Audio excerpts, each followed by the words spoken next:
This conference will now be recorded. Okay, so if you're watching this, hello and welcome. This is the August 2020 jSTL talk.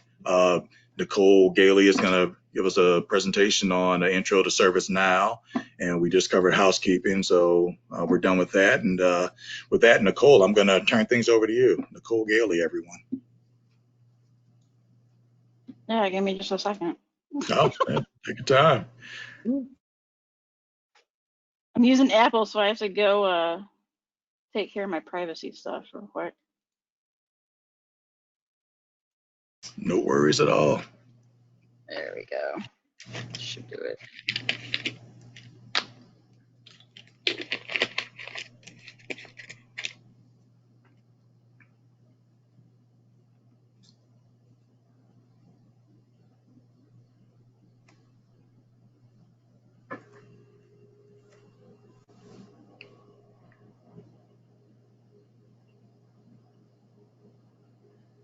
Oh, hey, you're on mute, Nicole.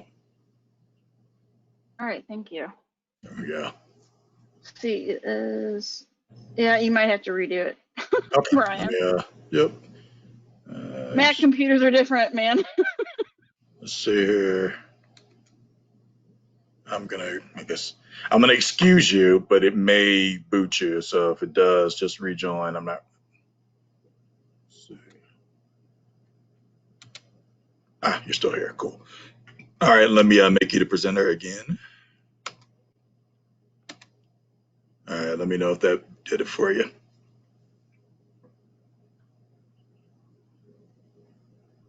Should.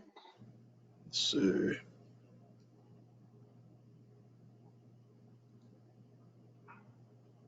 Hold on. Yeah.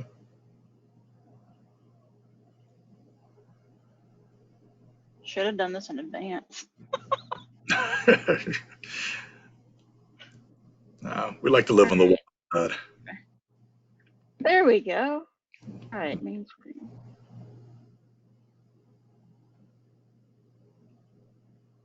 All right, so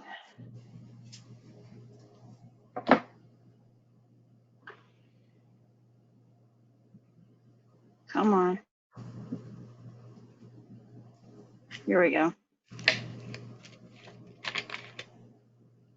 And then, of course, it has to go to a completely different screen on me. There we go. No error. And one more thing. Give me 1 second here. All right, you're good. So is this Keynote that you're using, I guess, or is this PowerPoint? All right. Sorry about that, everybody. And now you're. And my mouse is being wonky as well, so I apologize. There we go. All right. Welcome, everyone. Like Brian said, I am going to give you an introduction to ServiceNow. Might help if I'm on the right screen. So first off, like you might be thinking in your mind, what is ServiceNow? So ServiceNow is a major platform that different enterprises uses. There are different pieces, like we call it ITBM, ITSM, ITIL, service orientation. It's a PaaS, so platform as a service, and also a software as a service. So the biggest thing that a lot of companies use ServiceNow for is the ITSM, which stands for IT Service Management. And the IT Service Management piece of it, there's a lot of different things of it, and there are, as you see me go further in this conversation today, you'll be hearing me talk about groups and different things and such like that. And a lot of those groups have to have what we call an ITIL license, which is basically where an individual such as myself, since I am currently a ServiceNow admin, has to have in order to maintain the platform itself. Going forward, like I said, there's different units to it. So the ITBM, which is the IT Business Management, they actually have a large piece of that. So they take charge of their IT project portfolio with it. They basically save 15,000 hours annually via real-time reporting and dashboards, 60% reduction in average time to screen and approve projects, and a 20% acceleration in time to value from project approval to capability delivery. So basically the bottom line, this ITBM was created for business alignment, enabled data-driven decision-making, accelerated project delivery, and reduced risk. So that's a big help to a lot of them. And I will be providing these slides to you, Brian, as well. So if anyone wants to just view the slides, they can. Cool. The biggest piece, the one piece that I'm actually a team on, is ITSM. So that's the IT service management. A lot of this is the adoption of IT self-service. And as you see here in the numbers, there is an 85% adoption of it. And then there's like a major savings of 42 million in annual savings that individual companies use. With the ITSM, the possibilities are actually endless. So integrating ServiceNow with communication tools like Slack, you can integrate it with other platforms like Epic and additional things that you can use in healthcare or other companies in general. It's basically, sorry about this. So also, like, in another thing is if you've been on a help desk, and I know I have, and I'm sure some of you have as well, most companies use ServiceNow. And this actually, with using this ITSM ServiceNow piece, it helps that productivity for the IT service desk by 75%. Does anyone have questions so far? I'll think that is no. I guess, All right. I guess, how do they measure that? How do they measure it? That is a great question.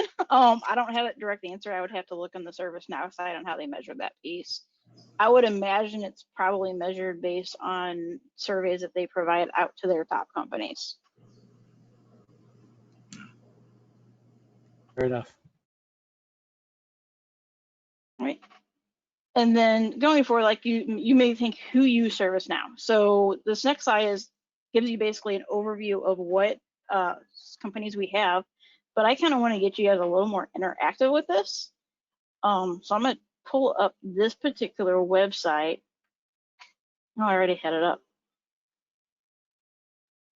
And in here, you can actually scroll down on their web. Once it takes forever to load up. Sorry. I have someone else working in the household right now. So on their website, you can come here and you can look at different industries, different products and solutions, or based on geography.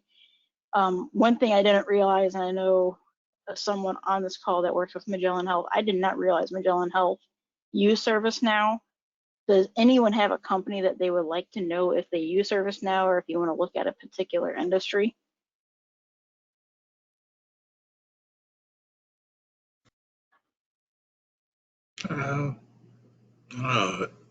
Like casino industry or gaming or whatever. I'm just curious. There's something out there.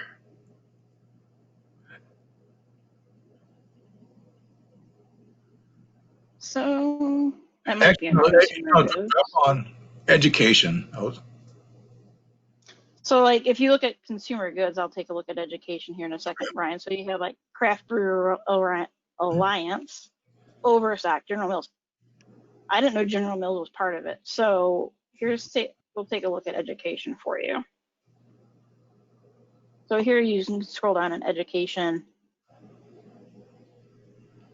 Oh, I've got my mouse different. So Lone Star College. Okay. University of Alabama. And this is, I think, just at the very beginning. Now, there is an education area that it does have ServiceNow, and lo and behold, we are in St. Louis. St. Louis University actually uses it. Very cool. Yeah, like I said, my company, we're not going to make this list. We're not nearly as big, but Lumeris, healthcare IT company out in Nurse City. Like I was saying earlier, we've been on ServiceNow at least 1 year, maybe even 2-ish. So yeah, it definitely massive adoption at our company. So that 85% number, that jives with my experience. Yeah. Is there any other areas you want to take a look at, or?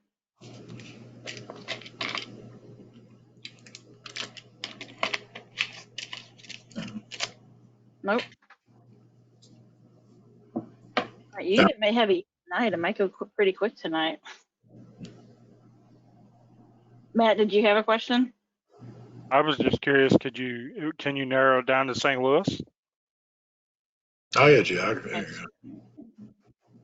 It doesn't Narrow it look down like to it, but United States. I guess you're So in narrowing it education. down, yeah, narrowing down to United States for education, it then gives you these. Mm.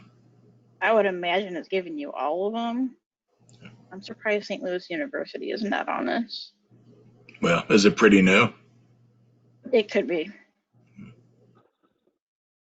So with SSM, we work with St. Louis University, and they're on St. Louis. There's SLU Care and SLU Hospital. We have a new SLU Hospital coming out, which is pretty. I've heard it's pretty looking dope, actually, pretty cool looking. And they're using it. So, but I think they're thinking about going off of ServiceNow.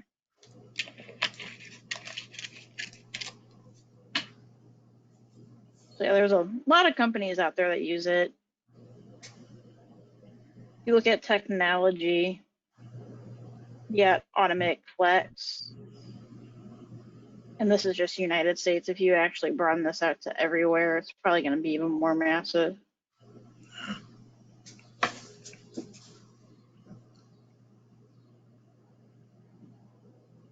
There you go. CDL works with COVID-19. Experian. It's probably not the Experian you think of. Oh, okay. There is an Experian Healthcare. Oh, yeah. So I don't think that's going to be the same as the reporting. There's a lot out there. I would definitely recommend, if you're really interested in ServiceNow, go out on their site and take a look at what companies use it.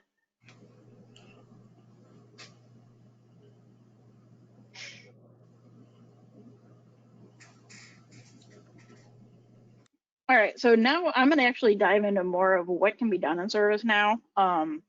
There is a wide portfolio of it. So the portfolio, as you can see here, there's like 4 different pieces. You have your management applications, your operational applications, your infrastructure applications, and the platform as a whole.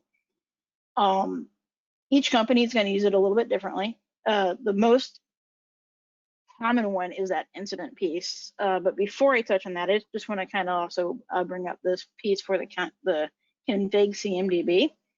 Not sure if anybody is familiar with that term, but that is the configuration management database. And that basically builds that logical representation of asset services and the relationships between them that comprise the infrastructure of an organization.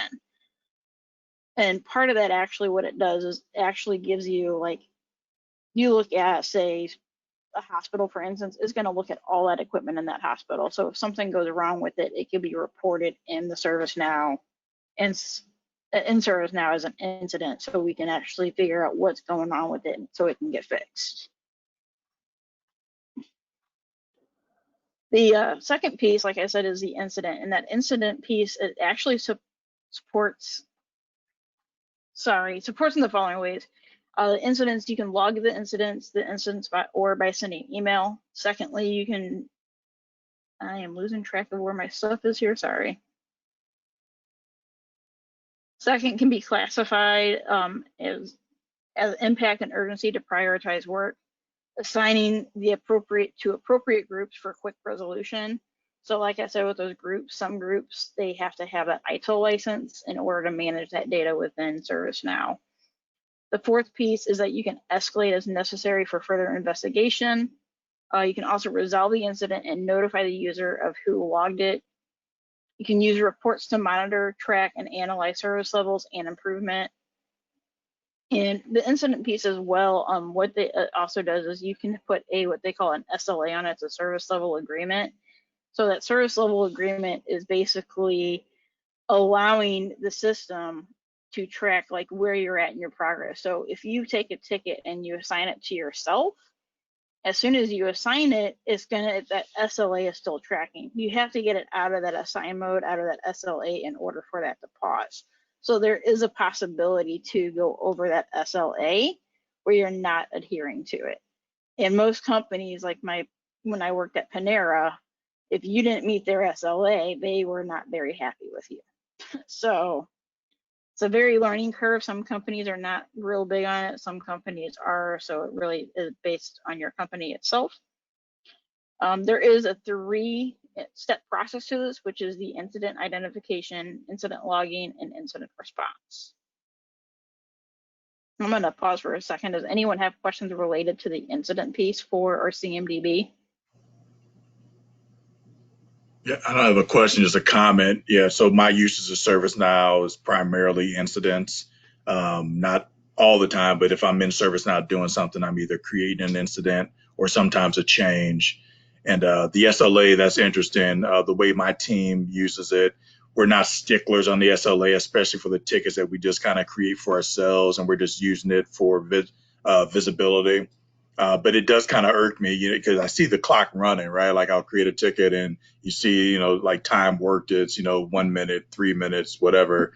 It's like, yeah, wow. It'd be nice if there was a way to kind of pause it or say like, hey, I'm creating this thing, but don't really start the gun running. And I think there's like maybe a start date time in there or something. And maybe that's what I could possibly start using to kind of delay the gun to run. But I get emails all the time saying I've exceeded my SLAs on my tickets, especially the ones that I've created just to kind of document, but I'm so busy doing other stuff. So Yeah. yeah, it's interesting to hear about it. Panera is like, yeah, I would definitely be the bad employee. Yeah. Yeah, I was just using that Panera as an example. It's been a while since I worked there, so I can't give you a really good example from there on it. So the SLA, you can actually, it's basically built out by like a ServiceNow developer, identifying like when built out by them, but they are provided the actual details or requirements of what that SLA should be by the business owner of that application. So like if it's for incident, whoever that business owner of that application would have to be like, this is what I want my SLA to be. Okay. So some companies may have that SLA sitting like, oh, you get a ticket in, we want that resolved within 3 to 5 business days. Other companies may be like, I don't care, just get it taken care of and out the door as soon as you can. Yeah. And the SLA piece too as well, Brian, and I'm not sure if you're familiar with this, but if an incident is, because that's the other thing with incidents, you can prioritize it. So you have your critical, your high, Yeah, we do that. medium, low tickets type thing. Yeah, And if exactly. you get in that high ticket has to be done like as soon as Yep. possible. Yeah, so there's been a couple times. So usually the ticket, especially when I create them for myself, I do low, right? What is it, urgency and the impact, I think. And I'm assuming this is the way we kind of have it configured. I think I can push one up to medium, and it still kind of flies under the radar. So I usually do that for if I'm actually creating a ticket for, say, a different developer or something. And then it's kind of somewhat time sensitive, but I don't want to be an all hands on deck thing. I'll do that. But we use a product called Delphix for our rebases, and it just is a much easier way to rebase environments. And I think if you put the word Delphix into the short description in the incident, it triggers something to where I've done it before. If you put the word down, like server is down, even if you put the priority to low, it'll make it a critical ticket. And I've gotten burned a couple of times on that, where I've got like the knock paging me, like saying, hey, what's down or whatever. And it really isn't, it's not a 4-alarm fire. But so I've learned to kind of get around that, like not to put down in the description, not to put the word Delphix in there. So yeah, I'm definitely familiar with the different tiers of escalation. I try to fly under the radar if at all possible, though. Yeah. Always got to try to fly under the radar. Make sure you're good. Absolutely. And then we are using the CMDB. I don't know if it's fully ready or, I guess it's never really finished, because your infrastructure is always changing. But I know it definitely was, I think, an undertaking to kind of get all of, everything inventoried. But it definitely looks cool. And I can totally see the appeal of having something like that, a bird's eye view, a logical depiction of your assets. And like you said, the relationships between them, and it's not just for aesthetics. You can actually monitor and triage based on that. Yeah, that seems like a really cool piece to this. It is, and I actually, Brian, comment on that. Walked into SSM and their CMDB was not even live yet. We actually have one of my coworkers was not going to be joining tonight, which I completely understood. She just went through a 3-day course on CMDB, so we're getting ready to go live with it soon. Very cool. So yeah, I'm excited to see that happen because then that'll help with our data integrity. Yeah. So yeah, kind of, and one of the things that you mentioned too, Brian, was the change, and that was another piece here that I was actually going to talk on too. So that change is, it's that systematic approach that actually controls the life cycle of all changes, facilitating beneficial changes to the made with minimum distribution to IT services. There are 3 types of changes, which Brian, I'm pretty sure you're aware of this. They're that standard type, your emergency change, and your normal. Your standard is anything that's pre-authorized change that is low risk and relatively common. Your emergency change is something that has to be implemented as soon as possible, such as a security patch. And then a normal, of course, is like any change that is not constituted as a standard change or an emergency change.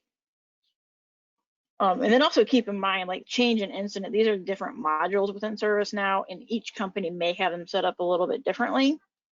So some people may have it approached a little bit differently than other companies. And then going in from that, so the next one out from change you see here is service catalog. And I just got to ask this question, I got to raise it. Who knows what an actual catalog is? Of course I do. Gray hairs, man. Yeah. Is that Yeah, like the just- menu of options that users can pick from? Yeah, so think of a catalog like a Macy's catalog, right? You get those thick packets in the mail, that's a catalog, and you have items in there that you can order. Whether it be computers, it could be clothing, it could be furniture, whatever it is, right? So the difference between that type of catalog and the service catalog is the fact that the service catalog itself, it hosts catalog items where the customer can submit requests for access to items. So a healthcare example for you, we have a physician that needs access to Epic because they need it for a regular basis. So what they do before that physician is hired on, the manager will actually go into the service catalog, go through the request access process to order that Epic. And what actually happens, the process is behind the scene is once that's ordered by the manager, it's automatically approved. And then if there's an application owner approval process, that application owner has to approve it. Once it goes through that process and it finally gets down to the final team to do the provisioning, they do the provisioning, they contact the customer being like, you're set to go, you should be able to log in now. And that task gets closed out. Now, if something after that task is completed for providing that item to that physician, if something goes wrong, then they would put in what they would call a self-service IT ticket. Or in some cases, they would call the help desk. And the help desk could be named multiple different things. It could be like, so TSC is one, so technical service center, technical support center, however you want to word it. Panera, they just called it help desk. So it really depends on the company how they consider their help desk and their terminology. All in all, everybody's a help desk in a way. I'm a help desk in a way. But that's the main thing of what the service catalog does. It's basically that area for that self-service opportunities. For catalog items, that is mainly actually used as like the execution plan tasks, fulfillment groups, and tickets. So this is that piece that I was kind of talking on, is once somebody submits that catalog order item, it goes through these 4 different processes in order for that to be completed. And so for that service catalog as well, we have to have someone that manages it. So there are different roles that is used for that, to manage that service catalog itself. The last piece on here, which is actually in the management applications, it kind of can say it somewhat ties in with project portfolio, but project portfolio is a little bit different. The performance analytics basically allows the use of reports to create a visual dashboard into incidents or tasks. Reports come in multiple types, such as like a single score, a heat map, multi-dimensional pivot table, list, bar, semi-donut. There's probably additional ones that I cannot think of off the top of my head, but that performance analytics piece basically allows a customer such as a manager understand where their team is at, like what incidents do they have open, what are they working on, what have they closed, and it gives them an overall view of, because you can even do like time ones too. You can be like, okay, so in November, or say July, we closed 30 tasks, but we only closed 20 tickets, and that means we know that where most of our focus was for the work. And there's always going to be a ton of work coming in, no matter where you're at, whether you're at that incident level or that task level through the service catalog. Does anyone have questions so far? I see a shaking head from Brian. Okay, so the project portfolio, like I said, it's a little bit similar to performance analytics, but it's completely different. The project portfolio, what that is actually does, it actually, there is something that they call is the PPM, the project portfolio management within ServiceNow. And that is a piece that I actually absolutely love. It kind of follows that agile methodology. So you go in there, and I will be showing somewhat of a demo later. I'm not sure how we doing this piece. But what it basically does, it allows you to open up this project. And then within that project, you have these tasks that you can do. You have user stories that you can put in there for things that need to be accomplished for that particular project. So when I first came on to SSM, I was immediately thrown into a project as the project manager of it for our Orlando upgrade. So when I first started, we were on our end of life with the current version of London, and we went to Orlando. We are now expected to upgrade again next year. So in the typical life of ServiceNow, every year you actually upgrade to the most current version. So we went, SSM for example, we went from London to Orlando. We skipped 2 versions in between. And that's not an ideal state for any company to do.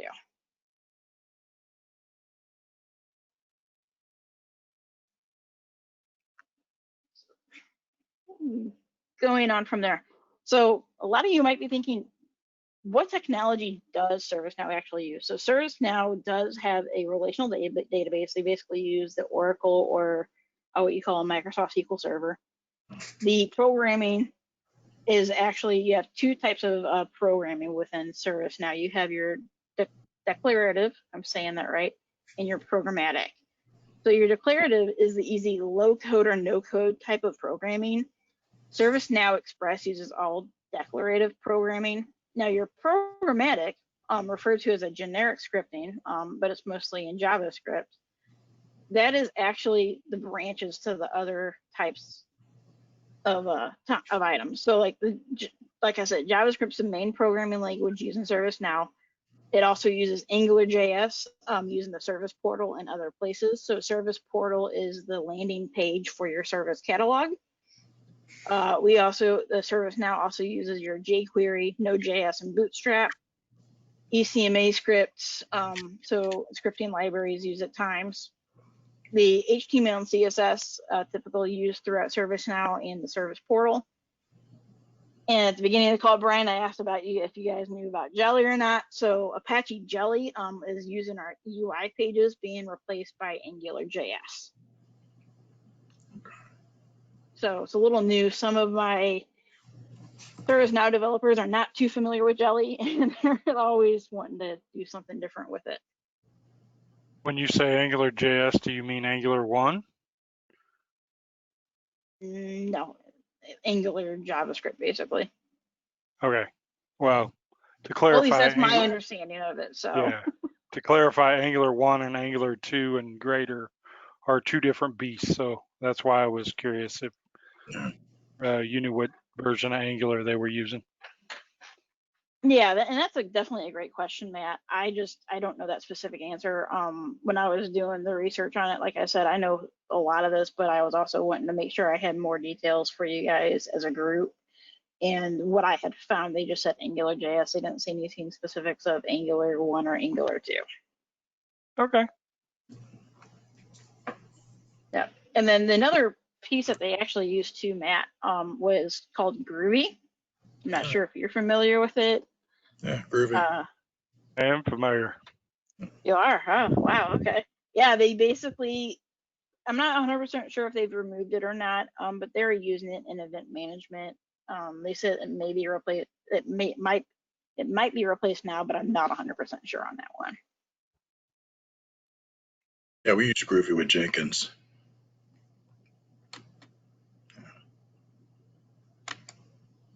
Cool. All right. Any questions so far? Nope. Nope. All right. Giving it cut and dry today, aren't I? All right. So you might be thinking, what are the benefits and capabilities of ServiceNow? So obviously there's going to be a variety of benefits, a variety of capabilities. I wanted to go ahead and just grab some key points that I just kind of want to give to you, as since I'm doing this as an introduction of ServiceNow. And Code followed by the pound or hash sign. okay. No digits. Please read your access code followed by. Hey, can you hear me? I can. Okay, yeah. So it does this every time during these virtual meetings. Like my microphone symbol will go red and it'll start kind of blinking like it is now. And I don't know if like you can hear me or not. It shows that I'm muted. So what I was trying to do, I was going to just call into the number, but obviously you can hear me, so I'll just stay on the computer audio. But yeah, sorry about that. I'm like dialing to the pound key. I'm like, what? Sorry. And we use Groovy at work with Jenkins. That was the comment that I made, that I thought maybe I was muted on. So there we go. Okay. Yeah, no, I believe I heard that. So it happens, Brian. We're all human. So basically, like I said, a plateau of benefits, plateau of capabilities. So the main benefits that I keep pointing here is it basically, ServiceNow is a way to automate work for everyone. When I say automate, I mean you can take the simplest little thing that you could probably code out in like 5 seconds, but you could automate that to work to go for you. The other benefit is delivering seamless experiences, connecting with your enterprise, working intelligently, and having the visibility behind the work that you do. The capabilities of it, they do have a variety of capabilities. They have what they call a flow designer. Don't ask me what exactly that is because I'm not 100% sure right now. Application development, integration hub, and then the configuration management database, which we did cover on earlier, and performance analytics. And there's probably a wide variety more, but I just wanted to highlight the key points. Does anyone have questions at this point in time? Nope. Okay. So this is the point I want to go in and do a kind of a demo, kind of show you what the platform looks like if you're not familiar with it.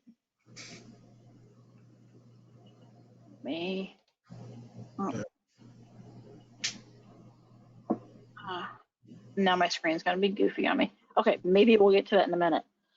On my slide here, I did provide 4 different resources. Anyone can actually go in and get a what they call a PDI, personal instance of ServiceNow, and that's used through the developer portal. There is a community where you can get a lot of knowledge from, documentation and so forth. There are additional documents that you can go in. So some of the ones I was looking at, they are known as like ITIL in 4 minutes, ITIL 4 in 10 minutes, a practical approach to ITIL 4 adoption. And like I said, Brian, I will provide these slides to you so you can shoot it out to everybody as well. Yeah, for sure. And then just contacting me. I have a GitHub, I have a LinkedIn. And you can go out and see my brand new, which I don't think I have told many people about, my brand new personal website. And that basically gives you the rundown of my resume and services that I would be willing to provide to you as an individual. Let me see if I can pull up my, there we go. So for the personal developer instance, like I said, you would go to the developer.servicenow.com. You would first sign up for it.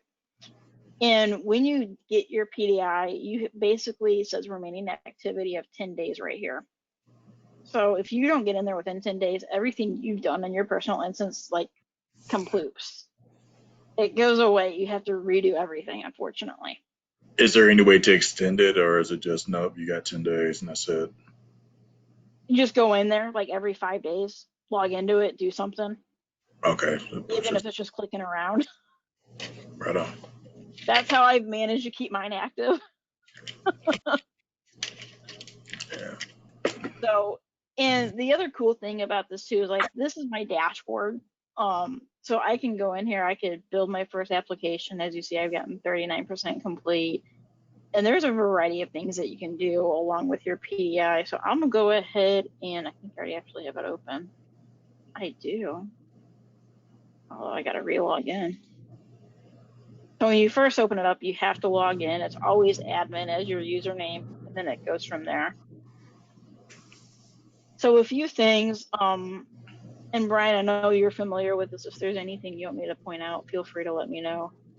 But like right here, the landing page is always going to be your ITIL homepage. This is not an actual dashboard. Not one of the things that I usually love doing. So when you come up here and click on this cog window, you can come in here and change it to a home as your dashboards. You can, notifications you have, you can set up notifications by email, personal phone, cell phone, probably not home phone. If you have an old style pager, you can put that in here. They have, I would not recommend if you get this to switch to UI 15 because it looks like crap. I don't know, Brian, if you've been in there yet, so I would not No, recommend it. yeah, I haven't done any of this stuff. I'm just a total user. It's already just kind of provided to me, and I'll go into the incidents panel or the change panel and just fiddle around there. So yeah, this is interesting. So what does UI 15 look like? Is it just a different color, or? It's a whole different style. I'll click on it to show you. This is what UI 15 looks like. It is an old style, plain Jane. I just don't recommend it. Yeah, was this the previous version, and they're just allowing people to go back to something familiar if they want? Yep. Yeah. Yeah. And unfortunately on this one, in order to get back to the one that you're usually looking at, you have to click on the cogwheel and then click on switch to UI 16. So you can see it's a whole different layout. So if you click on the cog here, it's a pop-up window that comes up versus a sidebar. Sure. Yeah, we're definitely using 16. We're not on 15. Yeah, I think 16 is the standard now for anyone. But what you're familiar with is this one, this little bad boy. If you click on incident, yeah, there we go. Everything shows up in list format. And I don't know who else we have left on the call, but ideally you can personalize these lists. You can change it to where you have your active, and you can even manage it to where you say, oh, I want active to be right after the number. That's cool. Ideally click OK, and it's going to automatically refresh for you. So when you see active is false, that's basically meaning that those tickets are closed. Where if it's true, that means that's a ticket that is fairly new. New or working on, basically. It hasn't been resolved out or closed yet. The other one, Brian, I think that you're familiar is with the change. Yeah.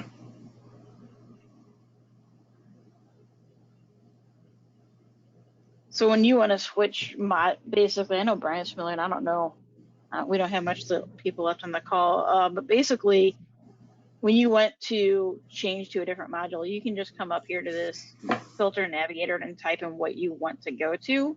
And then you see your same settings here. It's a list format. You can modify the lists, and each list is going to be different. Ideally, because like this one, you can do your cab date, your cab delegate. Another cool thing too, and it's not clicked on this, is you can compact rows. And one thing I don't like is this active row highlighting. I mess with this, Brian, and I just dislike it because this is what happens. Everything looks white, and it highlights it. No. I dislike it. I like it, but I dislike it. And the only reason I dislike it is when you don't have it selected, it looks like a table format. Right. Yeah. Yeah, no, I've never used the search. I just use my left panel and just either select the change or the incident. I've got it just already kind of teed up. So, yeah. Yeah. So you can even favorite. So for trying to think which one I have for an example I could do. So task, you can do like service catalog tasks. When you scroll over this, you can just go ahead and hit this star, and they'll add it to favorites. Oh, that's cool. Otherwise, if you don't have it favorited, you have to scroll through everything that comes up for that word task and figure out which one you really need. Yeah. So that's a little bit on the plus side for being able to favorite it, because then you'll be able to get to it a lot quicker versus having to type and search every single time. And I haven't messed with this too much since I've gotten my personal instance. I haven't added anything or anything like that. So obviously my catalog task right now, I only have one task in there. If you click, so like if you do a search for a service portal, you can, it basically takes you to a new window for the service portal. And each company is going to have the service portal set up differently. This is the standard for ServiceNow. And companies will literally sit there and they will modify it like crazy. Sure. Right. So when you modify it like crazy, this could look a lot different. Yeah, ours looks, I mean, it's, it resembles this, but it definitely, it varies or it differs. I don't really use that. I use the other UI, I guess, personally. Hey, I do have a question about incidents and assigning them to somebody in a different group. And I don't know if you know this or not. And this may be just something that, is on a company by company basis. But when you go into an incident and you go to assign to someone, where we're at, I have to know the group, the service group that they're in. And then once I select the right service group, then if I go to the individual, then I can select where are they at? Yeah, the assignment group. I need to know the assignment group. And then once I get the assignment group, then I can pull them up out of the drop down of all the team members. And we can all be part of multiple assignment groups. I am. But what would be nice is if I know it's, say, John Smith is who I need to assign this to, I would almost want to work backwards to where I would just type his name into the assigned to field. And then if I had to fill out an assignment group, it would just bring me the assignment groups that he's a part of and I can select. Is there any way to bypass that assignment group down to assigned to, or is that just kind of the way the ServiceNow works? So yeah, like I'll just use this guy's name for example because I wasn't sure. Like, so right here you can come in here and you can put Andrew Ock, which is an example in my database. Once you click on this, you can click right in here, or you should be able to, and it'll basically tell you like what groups he's in. Okay, gonna bang on that now. So like mine's like all standard. This is basically what I was provided. Like I said, each company is different. So like for my example, for my team, my company right now, Brian. So like if I say no, so we'll just use my manager, for example, named Suzanne. She's an awesome manager, by the way. That's cool. You can come in here and I could say assign to Suzanne Schmidt. And once I click right here or click this magnifying glass, ours actually comes up as a tree picker. And that tree picker will show you what groups that she's actually available in. Okay. So if you know, or for example, if you know only like a little part of the assignment group name, once you start typing it here, so like just for example, if I remove this out, just say I start saying app, you'll see it gives you a pre-fill right here of application development. Mm-hmm. If there's a lot more, then it's going to give you more details there. Okay. Well, yeah, maybe it's an operator error. I'll definitely try that. I appreciate it. Yeah, so try it out and let me know. Because if not, it could be a fact that your company has it set up differently. Right. And Brian, I'm not sure if you're familiar with this. So like this piece here, you have the work notes. If you actually click on this right here, you can show both the work notes and the additional comments versus the other way where you would have to put this in, post it, and then go to additional comments. Okay. So if you have this where it looks like that, it gives you both views. Yeah, I think we have that. That looks familiar. Yeah. Cool. And the cool thing too, and I don't know how your company is set up. If you put in work notes and you don't do anything in the additional comments, and you say awaiting user info, it's going to send them that email saying I'm awaiting user info, but it doesn't tell them what they're waiting for. If you put it in the work notes, if you put it in the additional comments, they'll be able to see that. Yeah. Yeah, I think we kind of just usually comment in the visible one, just as a kind of a default. Yeah, and the cool thing too is you can do like at and sort of start typing a name, and you can just mention. Oh, that's So cool. like I can do at Andrew O, right, and then just put a comment in. Sure. So I hate you. There it I is. would not do that at work, but just as an example. Yeah. And then so it looks like this when you do that, and then you can just hit post, and it'll post right in there, and it'll do that at Andrew O. Okay. Or you can also do it as at Andrew Oak. You can even do a comment. I didn't mean it. There it is. Little fence mending. Right. And instead of hitting post and say we want to change this state, you can go to, oh good God, these are a lot different than what I have. Yeah.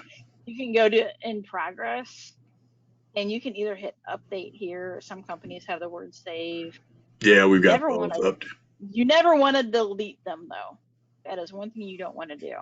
Okay. And you can actually right click up here and then click save. Yeah, yeah. And the other cool thing, Ryan, and I'm not sure if you're familiar with this, is you can right click here and you can copy incident. You can create a problem. You can do a variety of things with it based on how your company has that incident level set up. That's cool. Yeah. So Yeah, I usually create incidents just from scratch and just fill out the few fields that are required. So keep that in mind. yeah, and anything that's got this star is basically required.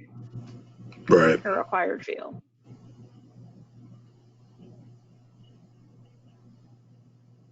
So it looks like it's just down to the three of us. Three amigos. Yeah. Three amigos.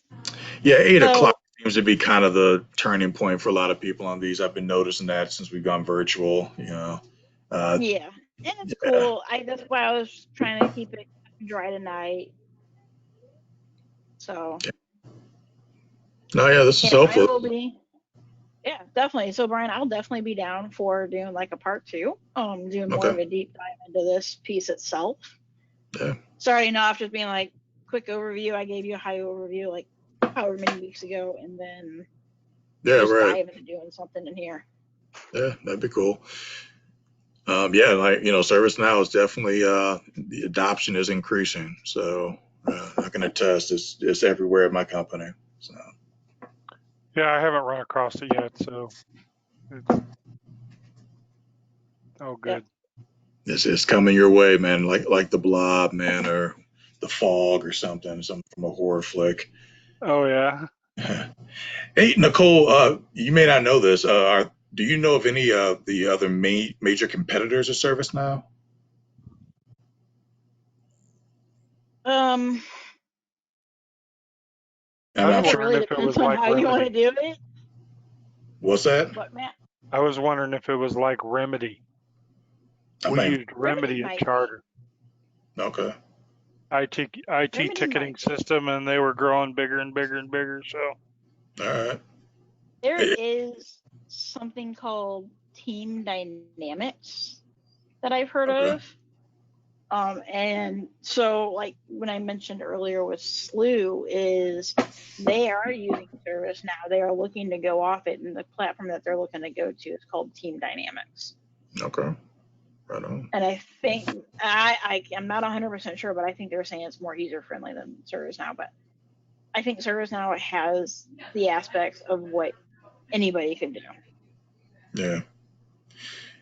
Yeah, it's definitely a lot to ServiceNow, and yeah, there's some spots where it could be a little more user friendly, a little more intuitive, but you know, that's any system. So Yeah. Yeah. So I'm good unless you or Matt have any other questions I, directly on ServiceNow. I I'm feel good. like yeah, I'm good. I feel like I was monopolizing the airwaves, so if I was, I apologize. I Yeah, think you just had the most context. yeah, that's what I kind of picked up on too. So yeah, this was helpful. But yeah, if you want to shoot me that stuff, Nicole, I'll send that stuff out either tonight or tomorrow, and I'll put it out on both channels. And then yeah, we can talk about a follow up. You know, like you said, if you want to do a deeper dive into some of these components or whatever, yeah, we get Yeah. that on the books. All right, perfect. Yeah, Cool. and I don't know if you stopped recording yet, so. No, so I'm going to do that right now. All right. Well, yeah. See you later, people, if you're watching, and yeah, in 2 weeks we'll have STL full stack, so we'll be doing this again. So see you.